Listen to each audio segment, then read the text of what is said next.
Halo warga kota, jumpa lagi dengan saya Fahrul di obrolan kota kita. Jangan asal ngobrol, yuk ngobrol berfaedah. Nah, kali ini saya sudah kedatangan seorang pegiat sosial. Sorry, agak grogi nih karena udah berapa kali nih sibuk bener ya, luar biasa ya. Aktivis yang satu ini ya. Nah, hadir bersama saya Mbak Arni. Iya. Ini Gimana ada kabarnya, Mbak? tepuk tangannya. Gimana kabarnya, Mbak? Alhamdulillah baik. Alhamdulillah. Baik ya. Menglalang buana keliling-keliling Kalbar kayaknya. Iya. Keliling. Tapi ada satu kabupaten yang belum sampai. Oh, apa tuh? Kapuas Hulu. Oh, Kapuas dulu ya. Kayaknya harus pergi deh. Sudah masuk dalam bucket list sejak beberapa tahun lalu, tapi tahun ini harus sampai. Nah, berarti Mbak Arni belum bisa ngisi daftar yang kayak di IG itu kayak. Oh, udah kemarin. Cuman satu yang belum dicek. Kapuas dulu kan yang belum kan. Ya, Kapuas dulu tuh indah, Mbak, benar. Coba deh ke sana. Indah. Kalau belum ke Kapuas dulu itu belum mengenal Borneo namanya. Nah, iya makanya tahun ini harus. Oke, sip. Nah, warga kota kali ini Mbak Arni ini adalah pegiat sosial ya. Pegiat sosial, tapi nanti banyak sekali yang akan kita obrolin sama beliau, termasuk beliau ini juga concern di isu-isu lingkungan. Kemarin saya tertarik mengundang beliau ini karena lihat videonya Hi Kids. Bicara soal krisis iklim. Hari ini benar-benar panas sekali 3 hari ini. Iya. Nanti tiba-tiba geledek, hujan, tiba-tiba angin puting beliung, kemudian tiba-tiba banjir, air pasang. Apa sih sebenarnya yang sedang terjadi di bumi kita nih, Mbak Arni? Aduh, kalau pertanyaannya begitu ya, bumi kita sedang apa? Sedang tidak baik-baik saja pasti jawabannya ya. Tapi memang kenapa disebut krisis juga karena emang udah krisis betul bumi ini gitu. Misalnya setahu PBB mencatat kalau misalnya bumi itu harusnya naik 1 derajat menjadi panas, semakin panas itu kan harusnya di tahun 2030-an. Oh, oke. Artinya sekarang 2024 kita udah naik 1,5 derajat. Global ya, suhu global ya. Suhu global. Jadi sementara penyebutannya lagi bukan bumi semakin panas, tapi bumi mendidih. Itu boleh dicek di browsing aja. Itu sebutannya. Jadi kalau pertanyaan sekarang, bagaimana dengan bumi saat ini ya? Memang udah banget krisis gitu. Jadi emang udah nggak baik-baik aja. Oke, berarti kan apa yang kita lihat di berita selama ini, that's faktanya ya. Itu sebenarnya fakta yang sedang terjadi ya. Oke. Artinya sekarang itu kondisi yang sedang terjadi. Nah, apa dampaknya kemudian ke Indonesia yang kalau misalnya banyak di berita kita dengar nih es kutub mencair, itu salah satu dampak. Salah satu dampaknya kan yang kemudian menyebabkan kenapa kemudian suhu global meningkat ya kan. Nah, sedangkan kita ini kan secara geografis jauh nih, ada di tengah-tengah ya peristiwa ya. Nah, apakah juga berdampak besar terhadap kita sebagai negara tropis gitu? Karena ini bumi ya, jadi satu kesatuan bukan? Kalau misalnya kita membicarakan yang ada di dalamnya, otomatis mau dimanapun kita ya tetap akan berdampak pastinya. Mungkin kita nggak usah jauh-jauh ngobrolin soal es kutub sedang mencair, tapi kalau kita ngobrolin Pontianak yang skupnya kecil aja misalnya, nggak kalau misalnya sekarang di Jalan Gajah Mada, di jalan-jalan protokol, itu kalau dulu nggak pernah banjir, sekarang ada banjirnya, walaupun misalnya hujannya cuma sebentar. Paling banter 2 jam, mungkin full tapi udah banjir gitu. Mungkin bagi orang itu tuh kayak Lumrah ya cuman biasa lah. Atau mungkin biasanya orang Pontianak nih biasanya bilang kita tuh nggak pernah banjir. Kita tuh biasanya zaman dulu ya. Sampai sekarang kan orang selalu bilang kalau Pontianak tuh nggak pernah banjir. Orang tuh selalu mendenial gitu bahwa Pontianak itu adalah banjir yang sejujurnya. Tapi bahasa Pontianak tuh air pasang. Air pasang, iya benar. Air tegenang. Tapi itu terjadi sejak zaman dulu loh, Mbak. Betul, kan? Tapi kan kalau misalnya kita lihat semakin tahun perubahan itu terjadi loh gitu. Kalau dulu sebenarnya sedikit gitu. Apalagi misalnya kita logikakan aja gitu deh. Kan Pontianak jalan infrastrukturnya semakin baik ya. Maka jalan-jalan pada ditinggiin kan. Kalau dulu kayaknya kalau banjir karena rendah. Terus sekarang tinggi tapi jalannya tetap ketutup. Ayo. Oke, ujungnya rumahnya yang kebanjiran sekarang. Iya dong, gitu. Jadi kalau misalnya aku nggak akan ngobrolin jauh-jauh kayaknya ya Mas ya, gitu kan kutub es mencair dan segala macam. Tapi memang Pontianak udah berasa aja gitu. Atau mungkin memang kita di Katulistiwa ya, jadi panas ya. Cuman kalau misalnya kita bandingkan panas-panas terlebih dulunya dengan sekarang, apakah sama bedengkangnya gitu? Oh beda. Nah beda. Beda. Dulu kita waktu kecil keluar main panas-panas nggak ada, maksudnya nggak sehitam macam sekarang ya. Iya.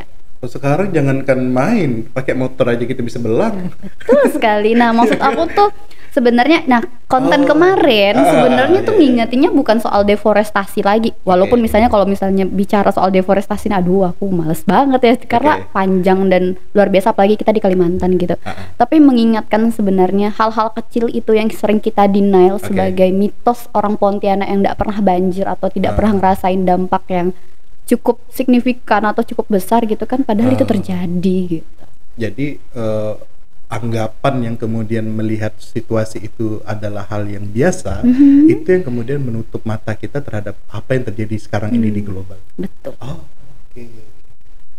Berarti perlu ada banyak usaha untuk menyadarkan masyarakat nih. Betul bahwa sekali. Ternyata apa yang hari ini terjadi di skup lokal itu adalah dampak dari apa yang sedang berubah di global. Betul sekali.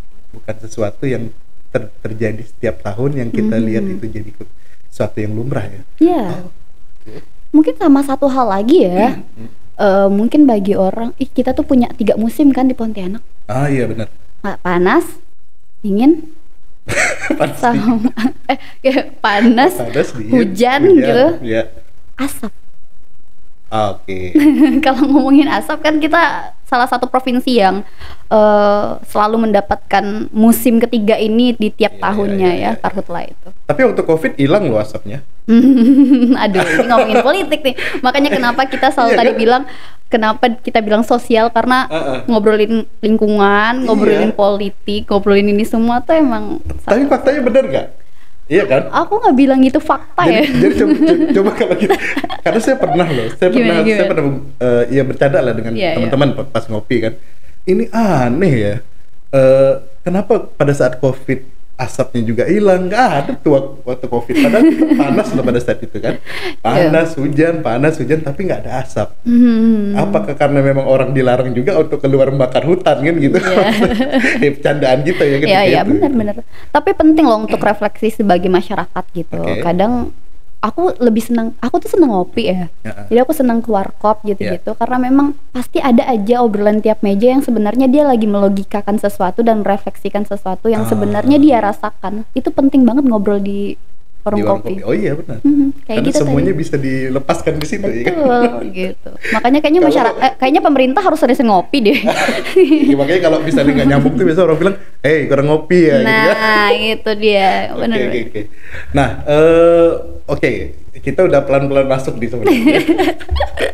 Pelan-pelan aja. Oke. Nah, oke, kita coba masuk ke video yang kemarin saya cukup tertarik ya, tentang deforestasi. Apalagi di Kalbar ini kan, ya emang ini sensitif. Tapi kalau kita tidak coba untuk mulai membahasnya, siapa yang mau membahasnya? Betul. Ya kan? Oke, Mbak, di video itu saya lihat Mbak mengingatkan bahwa ya kebakaran hutan, lahan dan segala macam itu juga menjadi salah satu kontribusi besar yang menyebabkan krisis global hari ini, krisis iklim hari ini. Nah, seberapa besar kemudian hal itu terjadi terutama di Kalimantan Barat? Dan sudah berapa lama hal itu terjadi, dan kenapa kemudian seperti ada pembiaran? Nah, ini nanti kaitannya dengan ya pemangku kepentingan yang ada di situ. Pasti. Nah, tapi kita coba untuk kemudian setidaknya memberikan informasi kepada masyarakat apa sih sebenarnya yang sedang terjadi. Kalau ini bingung banget nih sih jawabnya ya. Cuman karena memang membicarakan soal deforestasi tuh mungkin kita itu adalah orang yang paling dekat dengan kerusakan-kerusakan alam yang terjadi, karena memang kalau misalnya kita bicara soal Indonesia skupnya sering mendengar kata Jawa sentris, maka pembangunan infrastruktur kebanyakan di Jawa gitu kan ya. Apalagi misalnya kita tinggal di Kalimantan, lalu Kalimantan dicap sebagai paru-paru dunia gitu kan ya. Nah banyak sekali di Kalimantan itu, aku nggak tahu ini soal politik juga akan menyinggung bisa jadi, karena memang ya apa ya, banyak sekali hal-hal yang terjadi di Kalimantan yang sebenarnya tidak disiarkan dalam berita, tidak disiarkan dalam apa ya, media-media mainstream misalnya, ya, karena tidak seksi menurut mereka. Iya, tidak bukan populer. Entah tidak seksi dan tidak populer, atau misalnya memang ada yang pegang aja gitu, ada yang backup aja. Itu kayaknya udah jadi normal aja, menjadi apa ya, pembicaraan sebenarnya di masyarakat, tapi nggak sampai meluas gitu di nasional gitu. Kenapa aku bilang kayak gitu? Ini kita bakal ngomong IKN dan lain-lain sih sebenarnya ya, cuman nggak apa-apa, masuk aja. Masuk aja. Takut ya, resiko ditanggung penumpang. nggak takut. Jadi apa ya, kalau pertanyaannya kayak gitu sebenarnya ini membicarakan politik banget sebenarnya. Jadi pertanyaan balik begitu loh. Jadi sebenarnya di Kalimantan ada apa sih gitu. Sejauh mana deforestasi? Jauh banget sekarang. Bukti nyatanya di IKN udah merajalela banget kan. Belum lagi misalnya konflik, atau nggak usah ngobrolin soal IKN, kita ngobrolin Kalimantan Barat deh. Kalimantan Barat tuh udah menyumbang berapa banyak deforestasi sih? Itu banyak banget sebenarnya. Kalau kita pergi ke Sambas ujung, kita ke Bengkayang ujung, kita ke Tapang ujung, Sanggau udah semuanya sawit gitu kan ya. Aku nggak bilang bahwa sawit itu tidak baik ya. Tapi memang sawit juga yang membuat hari ini salah satu yang menyumbang kerusakan alam gitu kan ya. Gitu. Ya kita ngomongin politik jadinya nanti kalau ke deforestasi. Tapi kalau misalnya pertanyaannya adalah deforestasi sudah sampai mana? Sudah jauh banget di Kalimantan Barat, jauh banget. Sama ini mungkin ya, kalau misalnya kalau kita ngobrolin deforestasi, karena aku adalah orang yang saat ini bekerja di pendampingan masyarakat, terutama deforestasi itu mengubah strategi penghidupan dan sumber penghidupan masyarakat, itu yang paling utama sebenarnya. Nah itu kan dampaknya ya. Dampak banget. Jadi selama ini orang misalnya sumber penghidupannya tuh gampang banget misalnya, karena hutan tersedia apapun, bertani. Lalu kan ketika sumber penghidupannya hilang, maka strategi penghidupannya juga berubah gitu. Yang dulunya berladang sekarang kerja di perusahaan. Itu banyak banget. Alih fungsi lahan misalnya, dulu itu lahannya buat padi gitu kan ya, atau misalnya beberapa tumbuhan lainnya yang sebenarnya itu adalah sumber pangan bagi masyarakat di Kalimantan Barat, tapi sekarang sudah berubah menjadi sawit begitu. Itu banyak sekali. Jadi sudah sampai sana sih sebenarnya. Tapi bukankah kemudian masyarakat tetap merasakan dampak ekonominya misalnya? Iya kan? Iya. Yang dulunya mereka bertani mungkin dengan penghasilan yang minim gitu loh. Nah begitu mereka bekerja di perusahaan-perusahaan itu, mereka dapat penghasilan yang lumayan. Apakah seperti itu? Tapi seberapa banyak yang mendapatkan manfaat seperti itu? Itu juga jadi pertanyaan. Karena memang berdasarkan kita maksudnya, karena aku sering ngobrol sama masyarakat begitu ya, banyak dari mereka yang sebenarnya menolak hal-hal itu gitu, tapi mereka punya kuasa apa gitu, masyarakat punya kuasa apa sih hari ini gitu. Bukti nyatanya apa misalnya dengan omonganku yang ini, bukti nyatanya konflik di mana-mana, konflik tenurial itu di mana-mana kan. Kalau masnya search gitu di Kalimantan Barat, konfliknya di mana aja, mungkin pernah mendengar soal di Kuburaya, atau bahkan sekarang masih hangat banget di Sambas, Bengkayang. Yang agraria. Iya. Itu bukti nyatanya. Kalau misalnya masyarakat merasa bahwa manfaat perusahaan masuk ke desa itu sangat bermanfaat begitu ya bagi mereka ya. Ya itu tidak kan yang sering dijadikan jargon oleh perusahaan-perusahaan itu ya kan. Untuk kemudian ini memberikan dampak nih, ada CSR, ada dan segala macam. Betul. Tapi faktanya ternyata masyarakat sekitar tidak cukup bahagia sebenarnya dengan kalau bahagia nggak ada konflik. Logikanya gitu. Kalau bahagia nggak mungkin masyarakat masih hari miskin. Nggak mungkin masyarakat teriak-teriak hari ini kesulitan buat makan. Dulunya mereka bertani mungkin bisa setahun mereka nggak perlu beli beras, tapi kalau sekarang mereka harus nyari loh berasnya gitu. dulunya lumbung padi misalnya, sekarang nggak tahu lumbung padinya di mana. Atau ada yang punya kepentingan juga mungkin dengan masyarakat. Bisa jadi. Ya Iya itu kan? pasti sih, itu Oke. pasti memang kalau misalnya kita membicarakan soal sosioekonomi ya udah pasti semuanya punya kepentingan di situ. Iya kan? Ya, tapi kita juga sulit juga sih untuk kemudian apa ya, menilai ya, karena ini ya ada banyak pihak yang berkepentingan di sana. Oke, artinya memang Kalimantan hari ini menjadi sorotan ya. Oh, sorotan. Dengan adanya IKN dan Betul segala betul macam betul. ya. Kalimantan Barat itu kalau ngobrolin IKN salah satu penyangga dan masuk Betul. strategi nasional untuk untuk menyangga IKN itu. Ya kan, artinya pasti akan banyak juga pembangunan baru nanti di sini. Iya, pasti dong. Jadi apakah kita siap atau tidak ya belum tahu ya gitu. Dan kayaknya bakal lebih sering lagi tuh musim asap kayaknya. Ya karena kata orang tua gitu dulu tuh memang ada asap. Iya betul, ada. Ada asap itu tetap ada karena memang itu yang tadi yang Mbak Arni bilang ya. Pembakaran lahan tuh sepertinya sesuatu yang lumrah loh. Iya itu. Kalau di Kalimantan ya. Karena misalnya masyarakat adat itu sampai sekarang kan memang cara bertaninya itu kan, cara berladangnya itu memang membakar kan. Apakah itu salah? Enggak dong. Enggak. Oke. Enggak dong. Tapi kalau skalanya besar, nah masalahnya itu ada pada saat ini. Kalau yang aku pikirkan adalah sebenarnya saat ini pemerintah itu nggak ngeh aja atau misalnya tidak mendengarkan saja sebenarnya bagaimana masyarakat itu maunya seperti apa. Karena gini, terutama pemerintah itu kan tugasnya membuat regulasi ya. Nah regulasi itu harusnya itu kan yang mendatangkan sifatnya inklusif tuh. Jadi yang tahu siapa ya, masyarakatnya dong yang diundang untuk harusnya membuat regulasi ya? Iya harusnya diajak, itu sifatnya kalau misalnya dia memang ingin membuat regulasi yang inklusif ya, yang untuk masyarakat, karena ini baliknya ke masyarakat, nggak boleh membakar hutan gitu kan ya.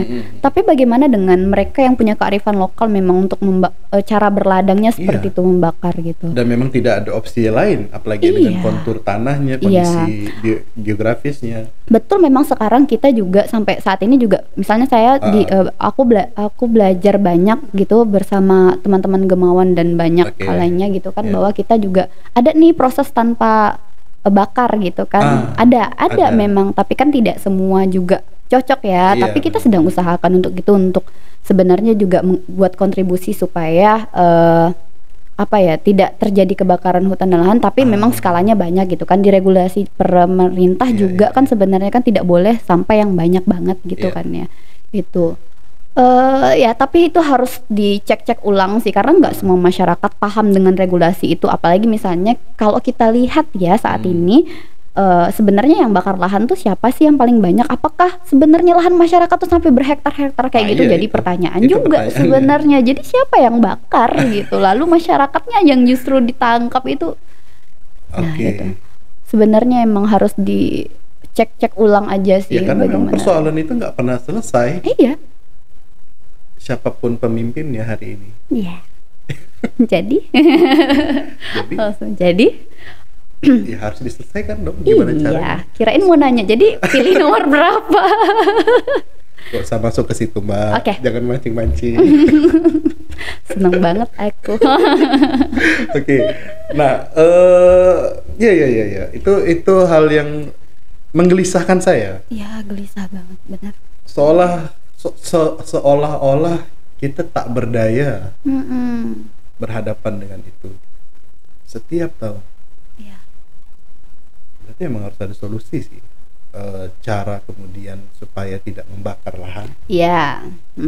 Ya kan? Dan itu sudah harus mulai diterapkan oleh sekarang yang punya lahan berhektar-hektar itu ya. Iya. Yang berhektar-hektar itu ya. Yang beribu-ribu hektar ya. Kalau cuma 1 hektar ya enggak berdampak gitu loh. Beribu hektar ini kan asapnya bisa menuhin satu provinsi, bahkan bisa ke provinsi lain. Emang yakin petani kita punya 1.000 hektar gitu? Ya petani yang punya, cuma petani berdasi Mbak. Itu jadi pertanyaan. Iya. Oke. Jadi separah itu ya sebenarnya ya. kondisi deforestasi yang ada parah. Di Kalimantan makanya Barat, ngingetin anak-anak. Oh iya betul, dan harus sih kontennya harus, makanya saya tertarik tuh kan menggelitik juga gitu kan, Hi Kids ya kan, bagaimana kondisi kita nanti ke depannya, dan belum tentu mereka akan bisa melihat Borneo yang selama ini diceritakan oleh buku-buku, oleh dongeng-dongeng bahwa tapi Mas, aku kalau misalnya membicarakan konten itu ya, konten Hi Kids itu benar-benar keresahan dalam diriku sebenarnya. Itu benar-benar sebuah keresahan, karena aku jadi berpikir untuk kayak iya ya, aku aja tuh capek banget tuh tiap hari ngadepin panas gitu, capek banget ngadepin kalau misalnya musim asap tuh sampai harus kena ISPA dan lain-lain gitu. Aku capek banget loh ngelihat oligarki di mana-mana, ngelihat tubuh kita di bumi ini rasanya kayak terlanjur hidup aja gitu. Nah ini seriusannya. Dan jadi ngemikirin gitu kayak anakku nanti kayak gimana ya kalau aku punya anak. Gimana rasanya ketika dia sekolah dengan tidak nyaman dan lain-lain. Karena misalnya pun teknologi sekarang kan juga menyumbang banyak ya. Menyumbang banyak efek rumah kaca gitu loh. Kalau misalnya kita ngomongin perubahan iklim gitu, AC, kulkas dan segala macam yang peralatan elektronik di rumah juga menyumbang hal itu gitu. Jadi resah banget terhadap generasi ke depan sebenarnya. Aku tuh kalau misalnya pulang siang-siang ngeliat anak-anak pulang sekolah tuh kayak ya ampun kasihan banget ya, panas-panas gitu. Gimana rasanya sekolah, kita kerja aja di dalam ruangan gitu, rasanya otak tuh capek banget buat mikir ketika panas gitu, apalagi bawaannya mereka pengen tidur aja dah rungsing banget gitu kan ya, apalagi mereka. Nah ya itu artinya apa ya, ya kondisinya sebenarnya kalau saya merasakan itu masyarakat kita juga tidak cukup berani untuk kemudian, ya itu tadi kan mungkin Mbak Arni mengatakan tadi ya mereka sudah menganggap hal itu, yang mendenial itu tadi ya, udahlah ini udah terjadi kok tiap tahun, kita siap-siap aja misalnya, dan udah seperti kayaknya lebih mempersiapkan ketimbang untuk mencegah lebih jauh gitu. Misalnya oke musim asap nih, beli masker, beli ini gitu kan, artinya menerima aja tuh kondisi itu. Padahal kenapa kemudian kita tidak mencoba untuk ya ada gerakan ya kan, untuk kemudian ya bergerak dong masyarakat gitu ya. Nggak tahu juga sih bagaimana kondisi itu ya. Tapi kalau aku punya prinsip tidak akan menyalahkan masyarakat sih. Ini prinsipku karena aku merasa bahwa justru yang punya akses pengetahuan itu kan pemerintah. Berarti, yang punya akses pengetahuan tuh orang yang berpendidikan, dia pemerintah. Nggak hanya akses pengetahuan, akses kuasa juga mereka kan. Otomatis kalau misalnya sekarang kenapa masyarakatnya kayak gini, itu cerminan pemerintahnya. Jadi kalau bisa jangan nyalahin masyarakat karena cerminan gitu. Kalau misalnya pemerintahnya yang denial, ya masyarakatnya juga denial karena mereka nggak punya apa-apa gitu. Mereka nggak punya modal apa-apa selain pengetahuan masyarakat itu sendiri gitu. Nah tapi dalam demokrasi sendiri itu kan masyarakat itu menjadi kontrol. Katanya. Emang iya. Menjadi kontrol pemerintah ya kan. Ya artinya kan masyarakat kita ini belum cukup kuat gitu loh untuk kemudian bisa menjadi pengontrol gitu, pemegang kebijakan itu gitu loh. Itu problem ya, itu problem. Iya problem kita sebagai pengontrol gitu. Tapi apakah sebenarnya kita dikasih ruang untuk mengontrol itu, Mas? Kan enggak, Mas. Aku berani jamin hari ini masyarakat tuh bener sebutannya sebagai pengontrol pemerintah gitu. Tapi apakah kita dikasih akses untuk ngontrol? Orang kritik aja nggak boleh kok. Gimana cerita? Orang kalau misalnya bikin regulasi untuk masyarakatnya, memang masyarakatnya diajak kan enggak. Ya banyak hal yang menurutku sebenarnya akses kuasa ada di pemerintah, akses kontrol yang di masyarakat, kan itu ya fungsi negara, bangsa gitu kan ya. Tapi masalahnya iya apa enggak? Menurutku enggak gitu. Toh hari ini kita sampai hari ini sering aksi demo emang didengerin kan enggak juga ternyata. Ya demonya kecil sih, kalau demonya besar satu penduduk satu provinsi. Kemarin kan kita terakhir aksi besar itu kan 2019-2020 untuk chef KPK dan itu ya rata-rata Emang didengarkan nggak juga Mas? Aku ikut soalnya. Iya. Nggak juga didengar. Gimana ya? Kalau dengar itu ya. Ya tapi mungkin ya itu persoalan kita lah. Ya itu persoalan kita. Ya.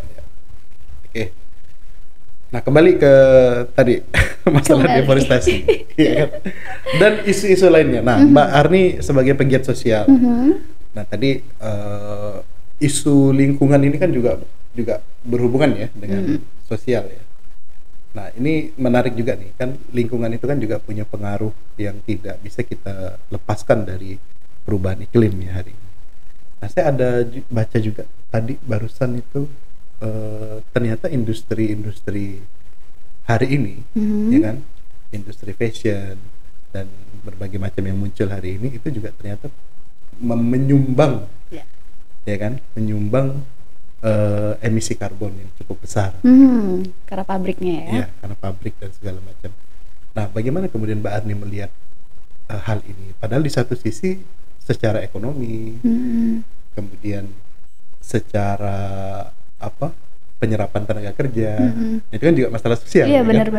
Jadi ada satu sisi persoalan yang ditutupi, terselesaikan, tapi ada satu pintu persoalan yang kemudian terbuka. Iya. Nah, bagaimana Mbak Arni melihat hal ini? Aduh, kalau ngelihat hal ini sebenarnya sama sih pemikirannya tadi, memang kayak jadi kayak menggali lubang, menutup lubang, gali lubang, nutup lubang, gali lubang gitu kan ya. Tapi memang sebenarnya kita harus kembalikan pada sifatnya inklusif tadi menurutku. Karena misalnya sifatnya inklusif itu adalah di mana ketika melihat sesuatu itu kita harus melihat segalanya gitu. Jadi tidak ada satupun yang tertinggal. Nah kalau kita ngomongin fashion memang kalau kita ngomongin industri sebenarnya kan kita punya regulasi yang namanya AMDAL, analisis dampak lingkungan dan lain-lain. Nah menurutku yang saat ini masih kurang adalah proses dari AMDAL itu sendiri gitu. Bagaimana ketika limbahnya jadi ketika kita melihat satu perusahaan misalnya gitu kan ya harusnya proses AMDAL jangan sampai di skip tuh, karena disitulah kita harus melihat bahwa segalanya itu saling berkaitan. Tadi misalnya tadi dampak dari fast fashion ya, pasti masnya baca yang fast fashion gitu kan, kayak orang kan sekarang kan seneng banget ya beli baju yang kayak gitu kan fast fashion, entah kita sebutin mereknya kita banyak banget kan kayak Uniqlo, H&M gitu-gitu kan ya. Dia menyerap tenaga besar betul di satu sisi, tapi satu sisi lainnya termasuk misalnya juga jangan melupakan isu buruhnya gitu. Isu sosial juga kan, jadi di isu buruhnya, karena misalnya banyak perusahaan-perusahaan seperti itu yang sebenarnya induknya di luar negeri tapi mereka menggunakan jasa atau buruh di dalam negeri di beberapa daerah provinsi di Indonesia gitu kan, dan banyak yang sebenarnya upah buruhnya kecil sekali gitu, sementara kita beli harga bajunya mahal banget. Itu perusahaan luar ya kan? Iya itu perusahaan luar gitu. Nah itu banyak banget. Nah jadi kenapa aku kembalikan ke AMDAL tadi, karena misalnya analisis dampak lingkungan itu yang paling penting gitu. Nah kalau misalnya aku nggak akan buka sih beberapa perusahaannya, tapi aku sempat bersama teman-teman ngecek gitu beberapa AMDALnya beberapa perusahaan, riset gitu ya, ngeriset kecil lah bagi kita untuk nge-browsing doang gitu kan ya, tracking gitu. Nah banyak yang sebenarnya gugur banget kalau kita lihat dari kacamata kita yang sebenarnya ngeliatin inklusif tadi semuanya. Tapi diloloskan. Nah itu balik lagi kan sebenarnya sistem kita ini yang masih kayaknya harus disentil-sentil terus deh. Kalau misalnya nggak disentil kayaknya nggak ini gitu. Ya karena misalnya membayangkan aja ada satu hotel misalnya di kota Pontianak yang nggak punya parkir misalnya, itu kan aneh banget ya. Iya. Harusnya kan kalau misalnya kita lihat dari analisis dampak apapun gitu, nggak usah ngobrolin lingkungannya gitu, dampak apapun kan harusnya tuh mereka berdiri dengan punya infrastruktur yang jelas gitu, atau misalnya fasilitas yang jelas fasilitas yang jelas gitu kan ya. Masa ada orang ini hotel berdiri gitu tapi nggak punya nih yang namanya parkiran, terus taruh di mana mobil konsumennya gitu kan. Sekecil itu aja deh Mas, kayaknya banyak banget deh gitu. Belum dampak-dampak lingkungan lainnya ya gitu. Mungkin ini juga kemarin aku ada sempat ngobrol-ngobrol gitu sama anak-anak sekolah. Jadi ada kebetulan yang datang 100 anak gitu kan, jadi kita ngobrol gitu sama mereka. Di Pontianak? Di Pontianak, siswa bicara climate change. Mantap.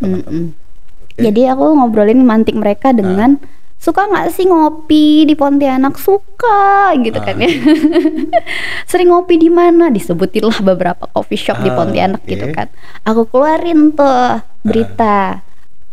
Kalau kata wali kota Pontianak itu ada kurang lebih ya 800 warkop di Pontianak. 800 boleh browsing. Nah, bayangin coba yuk gitu. 800. Aku gini sederhananya, 800 warkop di Pontianak. Satu warkop kira-kira diisi berapa orang satu hari? Nggak usah 1000 deh, tapi ada pasti yang 1000. 100 deh. 100 kali 800 berapa? 100 semuanya cupnya cup plastik. Terus 100 kali 800 itu dikali lagi berapa gitu. Jadi total plastik yang kita keluarkan dalam satu hari berapa ya? Terus plastiknya kemana ya? Itu pantikannya. Pantikan aja. Tapi abis itu mereka berpikir, iya ya. Banyak ya? Ternyata banyak ya gitu. Sederhana itu aja deh. Itu baru sampah plastiknya. Iya. Belum sampah-sampah. Makanannya belum. Iya. Obrolan ini menambah kepala saya pusing. Banyak yang harus diselesaikan ya, persoalan-persoalan itu. Iya. Aku tuh suka selalu bilang ini kalau misalnya bicara perempuan, nah kebetulan aku juga di isu perempuan dari dulu dari kuliah karena kalau kata Soekarno tuh di dalam buku Sarinah, persoalan perempuan tuh adalah persoalan bangsa. Jadi kalau persoalan perempuannya belum selesai, persoalan bangsa hari ini juga belum selesai. Mana tuh ada kita ngobrol tuh dengan Kak Putri. Gitu. Iya. Nah, berarti pusing kepala saya kalau udah dengar fakta-fakta begini nih ya. Maaf. Iya benar. Karena pusingnya tuh bukan apa ya, Mbak ya? Bukan kok bahasa Pontianak pening gitu ya. Kok pening itu kan dia ngenyut gitu ya. Bukan itu. Pusingnya tuh kenapa sih hal ini bisa terjadi? Di tengah kemajuan yang hari ini kita hadapi, ya kan, di tengah kemajuan teknologi, di tengah kemudian ya mungkin memang kemarin kita krisis gitu ya. Nah, tapi kenapa kemudian itu masih menjadi momok gitu, yang nggak hilang gitu, ya kan, seolah-olah kenapa sih nggak bisa gitu. Jadi pusing geram gitu kan. Iya benar. Geram gitu. Kenapa kita nggak bisa berbuat sesuatu gitu untuk kemudian ya kan pada akhirnya hal itu menjadi bola salju yang kemudian dampaknya itu yang kemudian kita rasakan. Dan begitu dampaknya mengenai kita bingung. Ini sebabnya apa nih? Tiba-tiba air banjir, ya kan? Tiba-tiba kemudian asap, kan gitu. Kita yang kemudian seolah-olah ya udah, kita tadi Mbak bilang menerima aja deh, udah ya begini kondisinya gitu. Ya kalau pertanyaannya seperti itu misalnya ya, ada proses yang salah ya, ada proses dan sistem yang salah aja di Indonesia. Berarti kan kembali ke sistem itu tadi ya. Iya. Artinya sistemnya yang harus dibenarin ya. Kalau prosesnya sudah benar, nggak bakalan pasti seperti ini begitu kan ya. Pasti ada satu yang skip gitu. Salah satunya tadi ada beberapa proses yang kita bilang, misalnya kalau di industri mungkin amdalnya yang perlu diperbaiki gitu.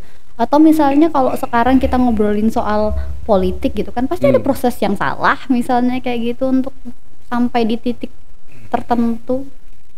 Kalau prosesnya bener tuh nggak bakalan salah gitu loh. Itu aja. Banyak sih kalau yang mau digali prosesnya kan. Cuma saya tuh kadang kesalnya itu ya, mungkin karena ya banyak sih, panjang sih sebenarnya prosesnya. Ya. Nah, cuman ya mungkin ada misal kayak tadi soal AMDAL ya.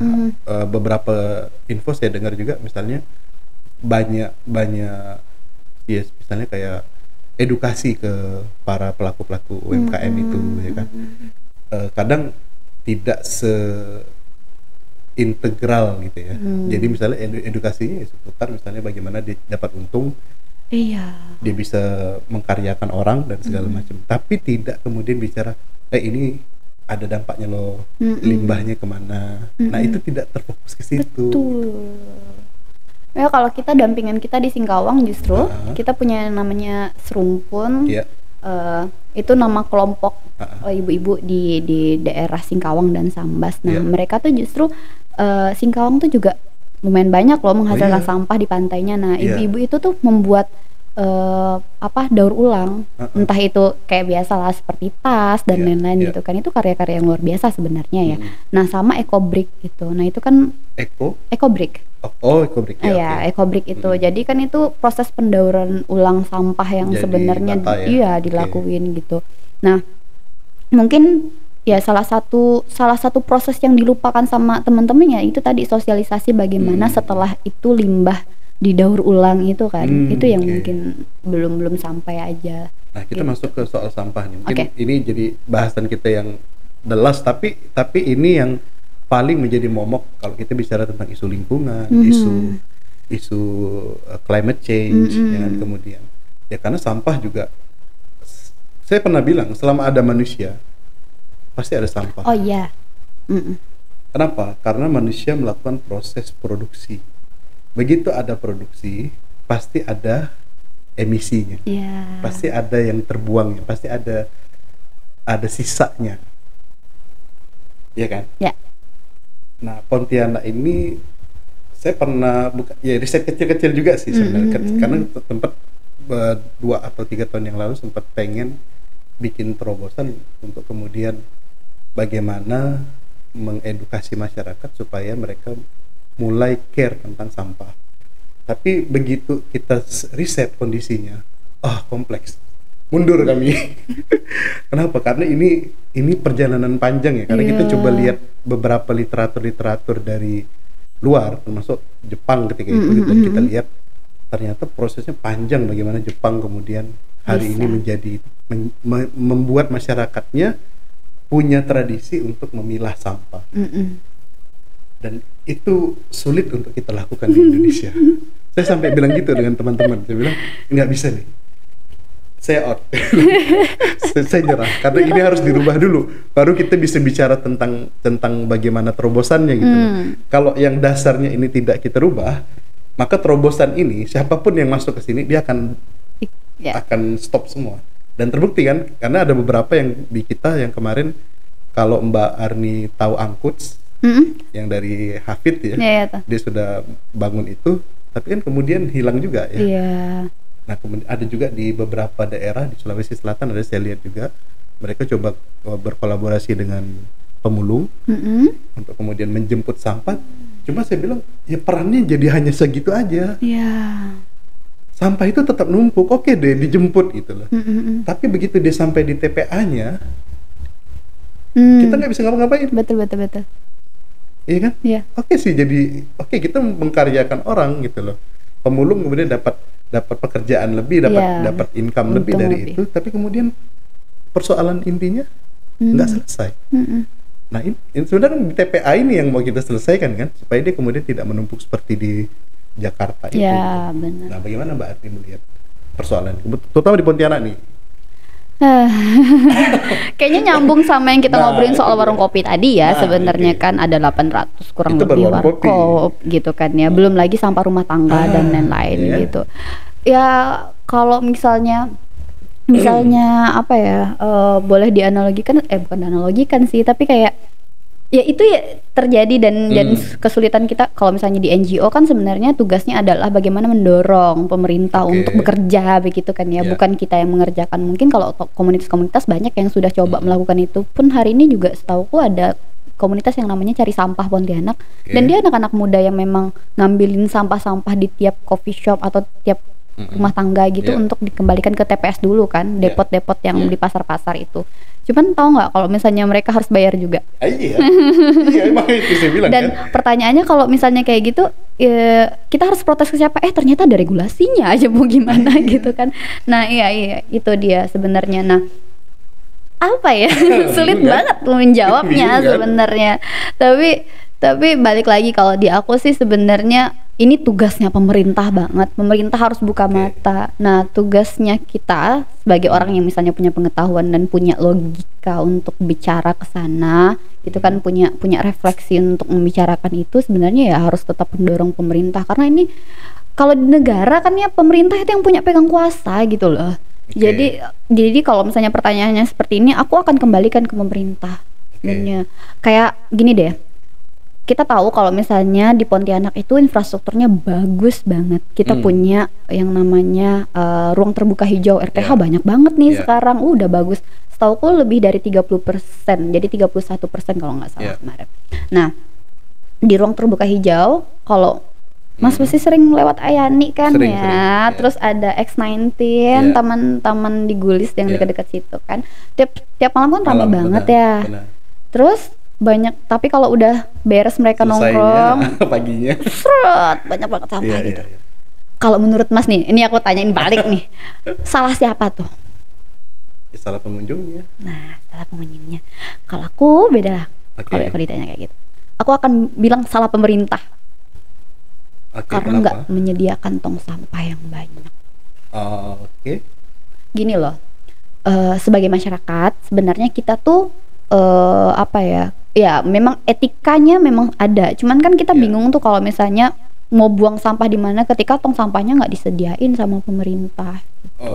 Itu juga jadi, maksudnya ini salah satu apa ya, menurutku jangan kebanyakan nyalahin masyarakat gitu. Masyarakat tuh yang tadi aku bilang di awal, cerminan pemerintahnya. Jadi kalau hari ini pemerintahnya membuat regulasi dengan benar, kalau pemerintahnya membuat infrastruktur dengan benar, kalau misalnya pemerintahnya membuat atau menyediakan fasilitas yang benar terhadap masyarakatnya, masyarakatnya pasti oke aja gitu, dan akan ikut serta gitu dalam proses pembangunan yang baik sebenarnya. Membayangkan nggak?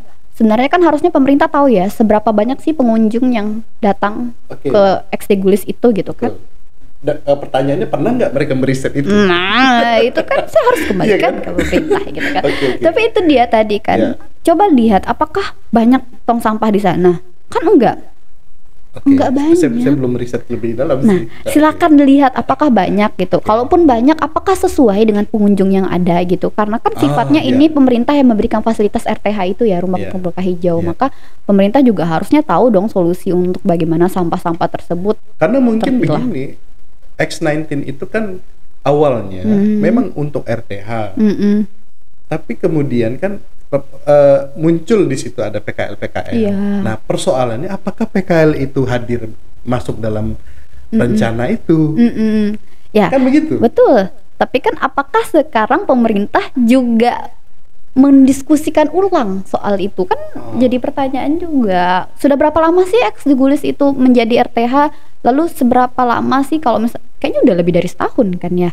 Apakah didiskusikan ulang ketika PKL itu hadir di situ? Jadi perubahan kondisi di masyarakat itu juga harus dapat respon dong. Apa yang terjadi di masyarakat kan itu yang harusnya dijadiin bahan evaluasi secara terus menerus gitu. Kalau aku lihat di Taman XD Gulis itu kan sebenarnya X19 ya, Taman di Gulis X19 ya.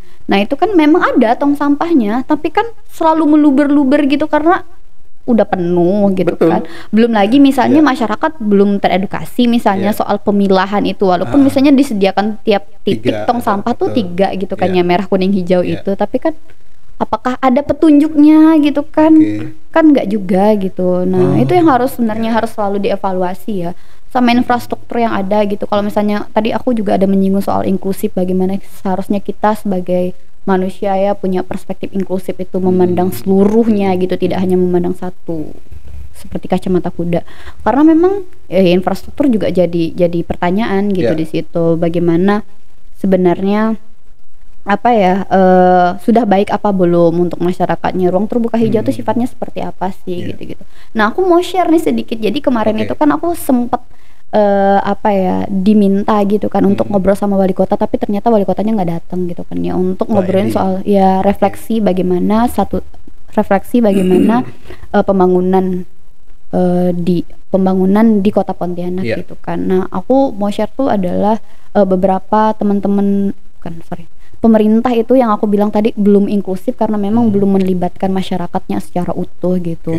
Nah, pertanyaan-pertanyaan aku pada saat itu adalah bagaimana infrastruktur kita tuh sesuai apa tidak, inklusif apa tidak. Apakah benar-benar oke untuk disabilitas, trotoarnya baik gitu kan, tapi untuk teman-teman lain bagaimana? Lalu misalnya seperti waterfront itu juga menjadi kritikanku sih sebenarnya. Jadi kalau misalnya kita ngobrolin waterfront, apakah dia sebenarnya masyarakatnya menurutku sih menjauhkan masyarakat dari sungai gitu, strategi dan sumber penghidupannya gitu kan. Karena memang sifatnya infrastruktur kan adalah sebenarnya harus inklusif, yang seperti yang aku bilang di awal tadi kan, dimana yang dilihat itu bagaimana masyarakat harusnya semakin dekat, karena sungai adalah peradaban. Kita harus melihat sungainya lewat sejarah gitu kan, peradaban dari masyarakat itu sendiri. Nah, selama ini apakah waterfront dibangun atas dasar keinginan dan menyesuaikan masyarakat gitu, kebutuhan masyarakat? Nah, menurutku sebenarnya menjauhkan gitu, karena memang hari ini apakah strategi penghidupan masyarakat tuh tetap pada sungai itu kan juga jadi enggak tuh. Aduh, aku tuh kayak greget banget sebenarnya kalau ngomongin Pontianak dan lingkungan, karena banyak banget yang kayaknya kita harus ngobrol bareng gitu. Tapi satu sisi adalah menurutku dari banyaknya masalah yang kita bicarakan, sebenarnya butuhnya adalah perspektif inklusif itu sendiri, karena memang tidak ada satupun orang yang boleh tertinggal gitu loh. Jadi kalau misalnya ngomongin infrastruktur, mungkin kita bisa bawa teman-teman yang memang ahli di bidangnya, terus ngobrol sama teman-teman lingkungan biar tahu seperti apa, terus ngobrol sama siapa lagi. Jadi jangan membiarkan satu orang pun tertinggal gitu loh, terutama sama masyarakatnya gitu. Jadi biar kita tahu aja, kayak misalnya gitu kan, Pontianak tuh kan sering refleks banget tuh sebenarnya membuat kebijakan-kebijakan. Dulu pernah ada cashless, pernah ada beberapa hal-hal yang seperti itu. Itu baik banget betul. Tapi apakah SDM-nya udah siap atau belum gitu kan. Nah, sama misalnya dengan waterfront misalnya kayak gitu kan, itu keren banget. Kalau kita lihat di Kucing kan bagus banget, estetikanya oke banget gitu kan.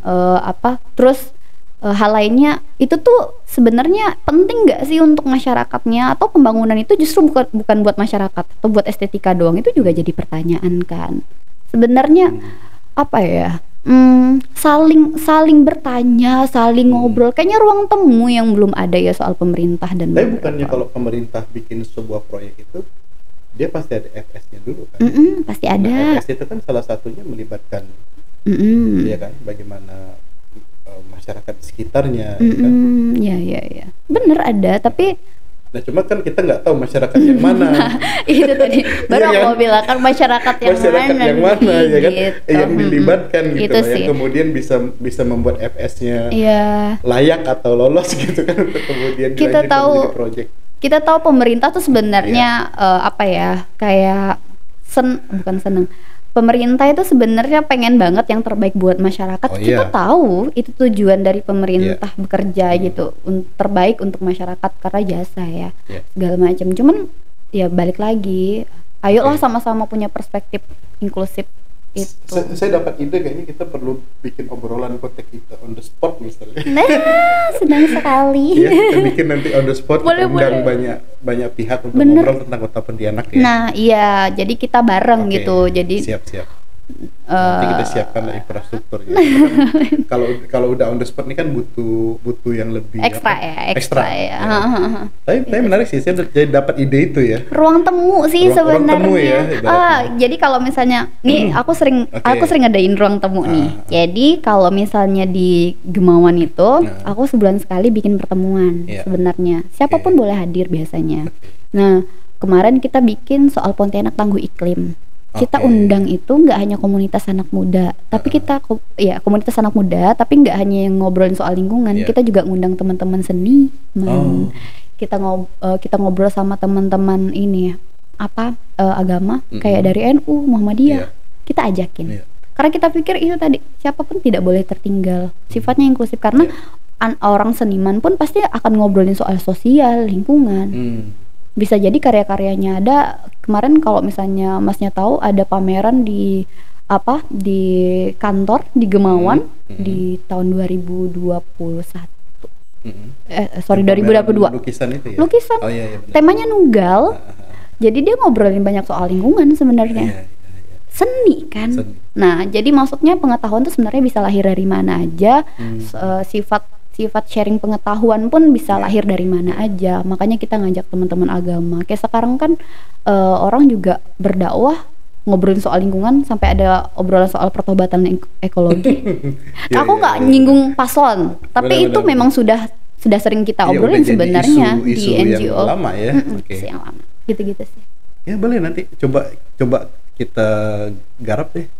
Ayo. Muncul tuh tadi kayaknya butuh nih obrolan kota kita on the spot.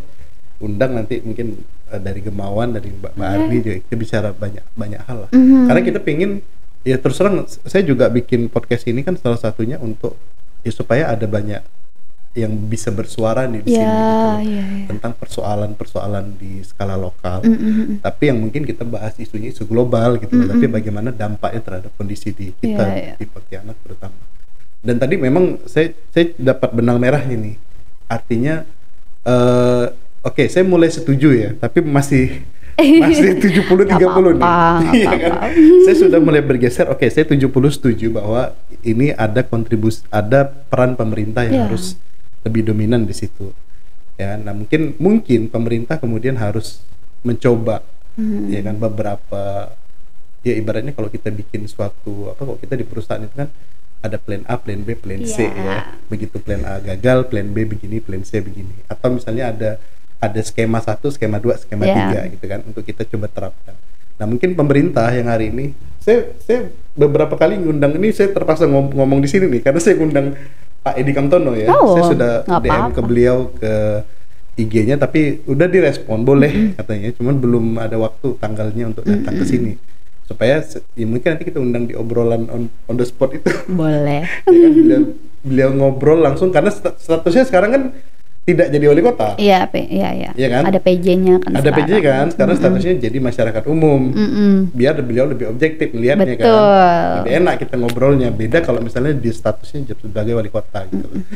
Nah, itu yang membuat saya mulai setuju dengan Mbak Arni tadi. 70% berarti memang pemerintah harus mencoba untuk membuat skema-skema tertentu, misalnya terkait dengan tadi misal sampah.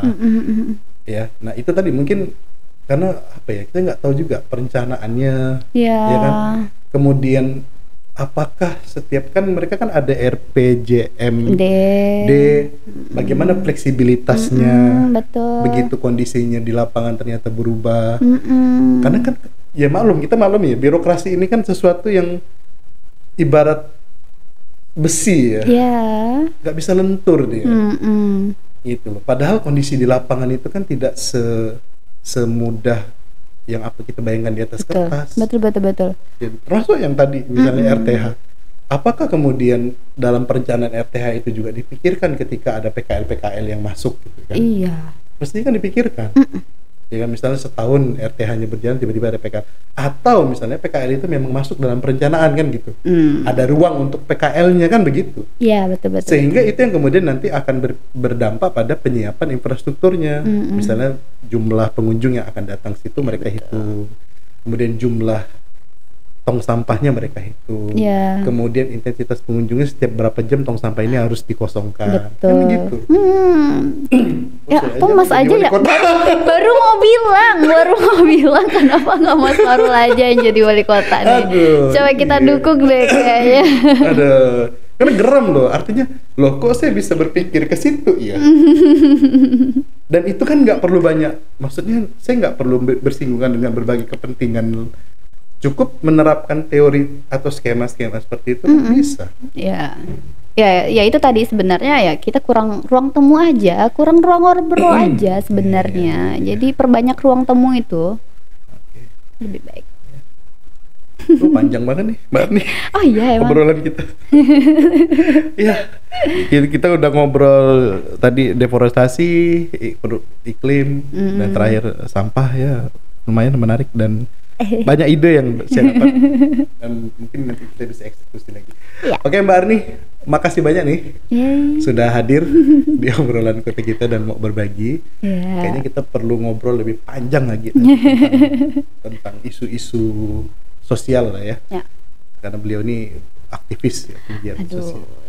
Oke, sekali lagi makasih banyak sudah kembali kasih mau hadir dan sharing di obrolan kota kita. Oke, warga kota, itu tadi obrolan panjang lebar dan banyak yang tadi kita obrolan, terutama tentang climate change, perubahan iklim, kemudian isu-isu sosial terkait dengan lingkungan, sampah dan segala macam, dan mudah-mudahan menginspirasi warga kota sekalian, dan terutama yang punya kepentingan, yuk lakukan sesuatu perubahan supaya kondisi kita di Pontianak ini bisa lebih baik lagi dan siap untuk kemudian menghadapi perubahan iklim yang akan kita song-song ini.